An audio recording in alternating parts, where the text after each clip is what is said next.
Question 40, getting used to these long questions now. Which of the following findings is most characteristic of this patient's condition? Pancytopenia, elevated fibrinogen, decreased haptoglobin. Okay, maybe something heme? I'm guessing. A 31-year-old woman at 33 weeks gestation comes to the ED complaining of epigastric pain and persistent nausea over the past day. She also mentions feeling more fatigued than usual, but denies fever, dysuria, or diarrhea. Fetal movements are normal. Her pregnancy has been otherwise uncomplicated. She takes only prenatal vitamins. She has no prior surgeries and known medical conditions. Gosh, that was just so much fluff. Vital signs. Blood pressure is elevated. Is blood pressure supposed to increase in pregnancy? The answer is no, particularly in the first and second trimesters with things like relaxin and other hormones being released. Your BP might actually drop a little in the first couple trimesters. Third trimester, not so much, but it's definitely not supposed to be elevated like this. Anything over, and this absolutely needs to be memorized, BP greater than 140 over 90 equals preeclampsia. So long as we meet some of the other conditions like proteinuria or end organ damage. But we haven't gotten that far yet. Let's keep going. I'm going to skip the rest of the vitals. On exam, her sclerae are anectric, but mild right upper quadrant tenderness is noted. The uterus is non-tender. Fetal heart rate tracing is reassuring. Okay, that's good. So right upper quadrant tenderness, this could be hepatitis. This could be cholestasis of pregnancy, cholecystitis.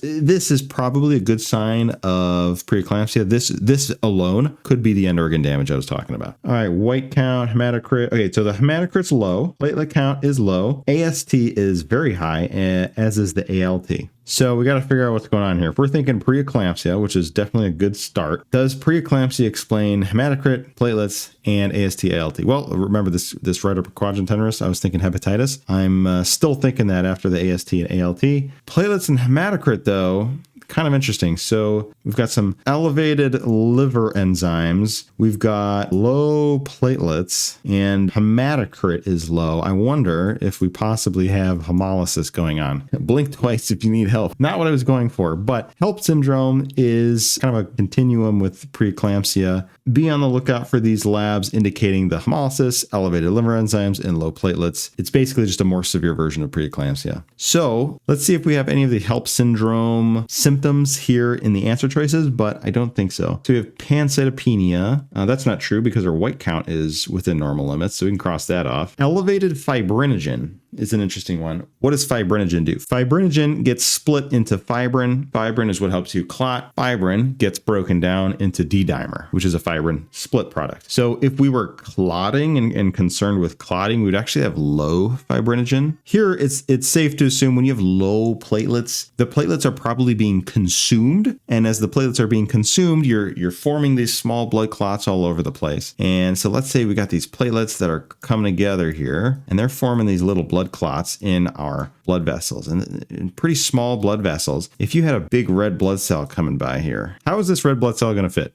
It's not. It's going to run right into this and end up looking something like this. All right, it's in little pieces now after hitting that big platelet speed bump. So this is the hemolysis. It's coming from these platelet plugs that are rupturing the red blood cells. So if we're getting platelet plugs and if we're consuming our clotting factors, even for whatever reason, even if we aren't, it doesn't make sense to have elevated fibrinogen. This is a acute phase reactant. Maybe it's elevated in inflammatory processes, but I don't think it's got much to do with this situation, especially if we're concerned about actually clotting. Decreased haptoglobin. Haptoglobin is very important to remember. Please add this to Anki if you don't already have it in there. Haptoglobin binds some of the free hemoglobin. So when these red blood cells split open and spill out their hemoglobin, so haptoglobin comes by and snatches all up the free-floating hemoglobin. In this case, when we have a lot of hemolysis, you're going to lower your haptoglobin because it's being used up binding all the hemoglobin. So the correct answer is C. Let's keep going here. I want to make sure I don't miss anything. So I'm very confident it's C, but we're going to keep going anyways. Hypokalemia, again, if you watched the previous video, anytime you have cells spilling open their contents, you're going to have potassium among those contents. So there's going to be potassium in the cells that gets spilled out into the blood. So this would cause a hyperkalemia, not hypo. And bite cells are classic for things like G6PD. When there's stuff